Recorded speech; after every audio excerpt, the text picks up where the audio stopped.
So I'm not going to lie, I actually am tempted to cut this up into a snowplow. So I was just thinking I could just take it here, all the way across, cut that out, weld it in, make a snowplow out of it. So I was tempted to do that, but I'm not going to do that, of course. So try out the snowblower a little bit more. Like I said, I already tested it. It actually works pretty decent. There's a few little things I had to solve. I did a little bit more welding on it, a little bit more grinding on it. Never bothered making any videotapes or anything of that, just to try to make it last a couple more years. So, because again, hopefully in the next year or something, I plan on buying 80 acres of property, and yeah, this is going to be very, very handy once I get that property. So, anyway, that's the way I'm going to leave this. Okay, so I got this all back in. Nice and quiet now. Well, as quiet as it's going to get. I still need to do a chain tensioner. There's no chain tensioner installed whatsoever right now. So, I'm not happy with the clearance from this to the back wall here. Like, there looks to be about almost ½ an inch clearance at the back. So what I'm going to do, I'm not sure if this is showing up the best on the camera, I'm going to drill 2 holes in here, and I'm going to put a rubber flap on these. And the point of doing that is so it helps kick the snow out, which will normally give you like the 30-foot, you know, snow throws and stuff like that. It's a mod that a lot of people do to older snowblowers to get them just to throw the snow a bit farther, and worn out snowblowers. So some people even put them on here, like strips along here, but in this case I don't think I'm going to have to worry about that. I just got to find some rubber right now. I'm pretty much out of what I have right now, but so I'm going to be assembling it the way it is right now, and once that's all assembled, I'm going to just test it, and I'll bring home some rubber. I'll be able to get some from work, and I'll put it on and to see if there's any huge improvements or not. Anyway, this is all dry, ready to be reinstalled. I do gotta bolt this back down because well, that's not even showing up in the camera, I know. So I gotta bolt this back down because I got the bolts out of here. So took them out because I was gonna remove it, but ended up not having to remove it. So just ended up painting over it. So sure, a little bit of rust might start again in this corner here, but yeah, whatever. I was gonna remove it, but with the bed liner, normally you'll have no problem with rust ever coming through again. So. And you can see it's actually a pretty smooth finish. So, you know, I'm hoping not to have any problems with that, but I guess the only way to find out is to try it. Sweet. Okay, so I got it back mounted onto the tractor. I got it almost together. I just got to put on the nose piece for directing the height. And other than that, I got to do my chain tensioner. Again, it just had that little bearing right there. So I got kind of out of focus there. That bearing, I gotta go find something proper for it. Gotta get my height adjustment legs. I gotta put them back on. And yeah, got my cranks back on here. Works pretty good. It's super easy to move now. So before that was almost seized up. There was no grease, nothing inside it. Oop, had my fingers in front of the camera there. So anyway, again, super quiet now. So of course that's turning it over, or spinning it, but have to wait for that. I still do want to change the oil in the gearbox. Have to get that done. Okay, so I just got to go grab some more hardware to put the other ski on, or skid. They were kind of stripped on there, so I don't want to force them on. I'll talk about that, of course, right there. That guy. So anyway, I got it pretty much back together. Tested it. It works. Tested it just by starting the engine, not by, you know, anything else like that. I still need to get my chain tensioner, so it's completely gone right now. Chain's about an inch and a half longer than it should be, but it's not stretched by the looks of it. So I am just going to get a new chain tensioner, something with like a skateboard wheel, something a little bit with some kind of rubber on it. Just said that as an example, not too sure yet what I'm going to do. I'm working on my bar right there for engaging and disengaging the system. So I just quickly gave that a quick bend. So yeah, I was going to thread the end, screw on a 8-ball, but you know, couldn't find an 8-ball, so this will have to do. So it has a lot of motion there, like you can see it goes pretty far up, which in my leg, I don't have it pinned in the front there or anything. Got to drill a hole, put a cotter pin and a washer through it. So either that or I was going to thread it for a nut, but I thought, you know, cotter pin and a washer means I can remove it whenever I want. I purposely left it a little bit longer in case, you know, it ever gets stretched, the belt or something like that. It gives about this much extra that it can go tight. So, because you can see, if I remove the belt quickly, very loose, this will go right down to here. So I got it adjusted that if the belt ever got too loose, I got enough free play. So anyway, that will have to do. I know it looks like shit, so I am going to sand down any rough ends. Actually, there's no rough ends. And I'm going to most likely rocker guard this, not too sure yet, because don't need it rusting. I just used that 150-year-old anvil, maybe 200-year-old anvil, so it's old to do that. So anyway, this is a little bit of an update. So it's taking a little bit longer than I thought it would, but again, I'm just doing it a couple hours every day after work.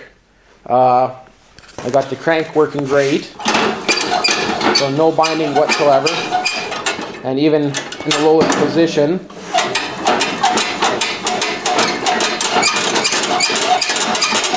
that is good. So you can see now the handle goes a lot higher. The handle actually used to sit about right there. So, but now that I got the skid lowered, it's fine.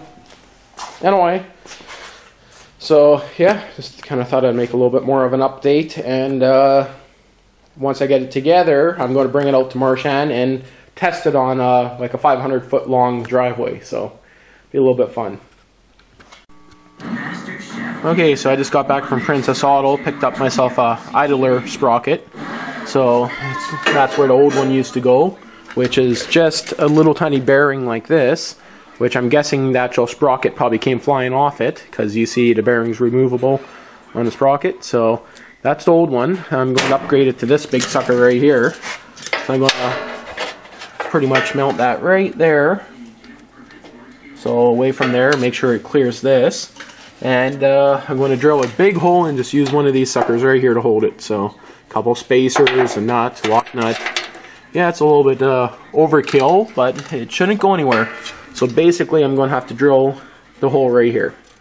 So, and of course if it's a little bit off, I'm not too worried about it. I can always notch it out with a Dremel. But anyway, show you once it's done. Okay, drilled and ready to go. So, time to put it together and see if it's going to work.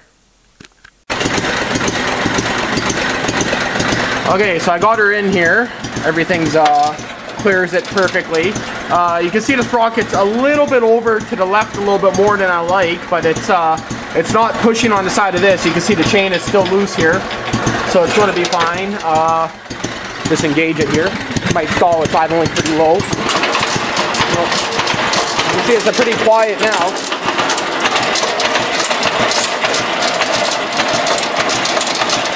Anyway, makes a little bit of noise still. It's kind of bouncing a little bit.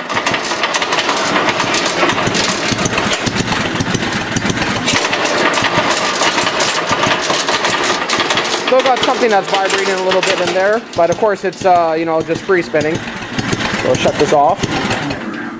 So nice slow idle to it. Anyway, there's no play in the chain anymore, so that's solved. You can see my belt is the next thing I got to change.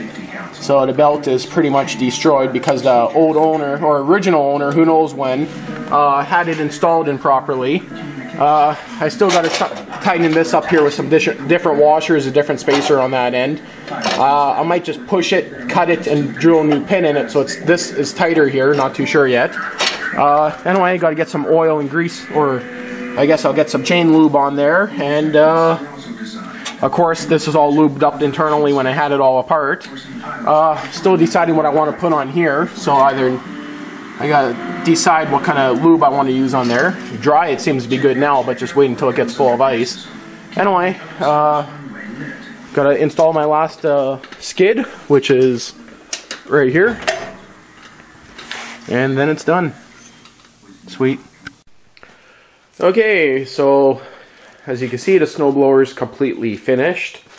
It's installed. The only thing I really got to do is change the belt. So I shouldn't say it's completely finished. This is a bit loose, but I don't think it's going to make any kind of noises. I might try to put some thinner washers in between. So yeah, or I'm going to take this out, cut it down, put the pin in so it fits flush. But I kind of just wanted to leave it loose because I'm not sure if I'm going to keep that set up or not. Works good.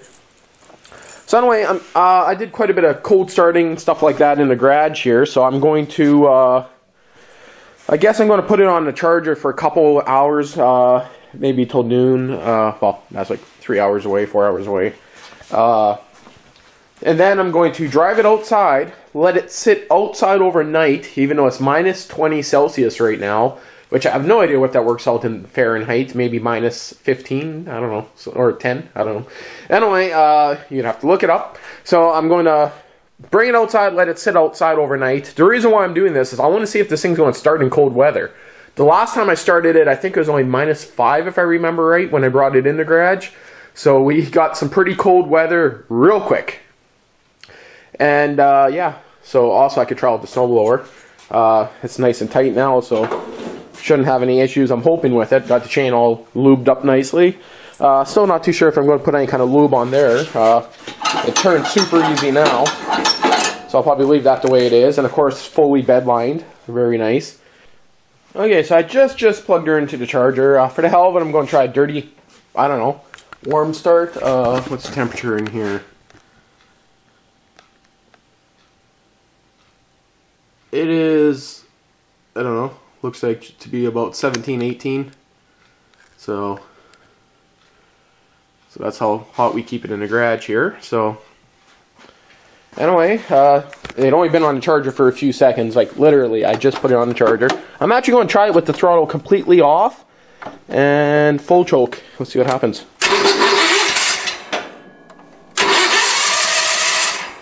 Okay, no choke. All I seen is a lot of exhaust.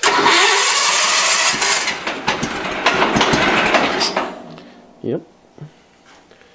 One more time.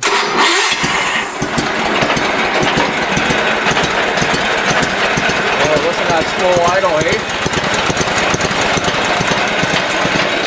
Of course I need to get a new belt because it doesn't disengage. See how loose the belt is.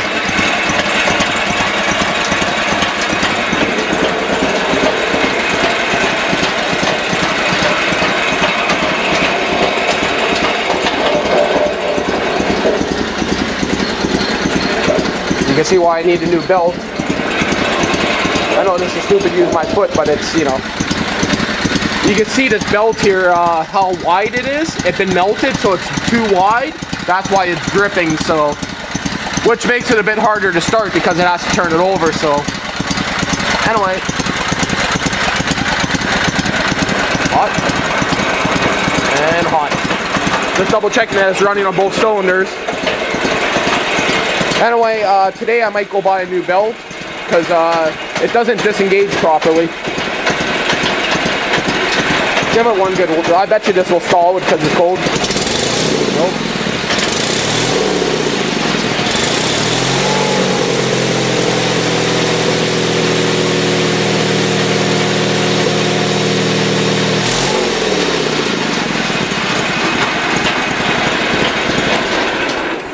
Anyway, starts up, runs good. It's running pretty rich, but the thing is, this is designed to be used in the winter, in my opinion, the way it's all set up. So I don't care if it's a little bit rich and has a little bit of black smoke starting, you know what I mean. I'd rather have black smoke than blue smoke. Anyway, of course I did a full oil change on it, everything like that. And yeah, that's a little bit of a warm start. And of course I started it up with giving it no gas whatsoever. If I would have gave it a little bit of gas, it would have started easier, but I just wanted to see how it would start without giving it gas. So I don't know exactly how people normally start these. I see some people that put them wide open and start them up, but I always think of them kind of like a car engine, where that would be pretty bad. Anyway, yep. I'll let charge for a couple hours, maybe 3-4 hours, and then kick her outside. So, sweet.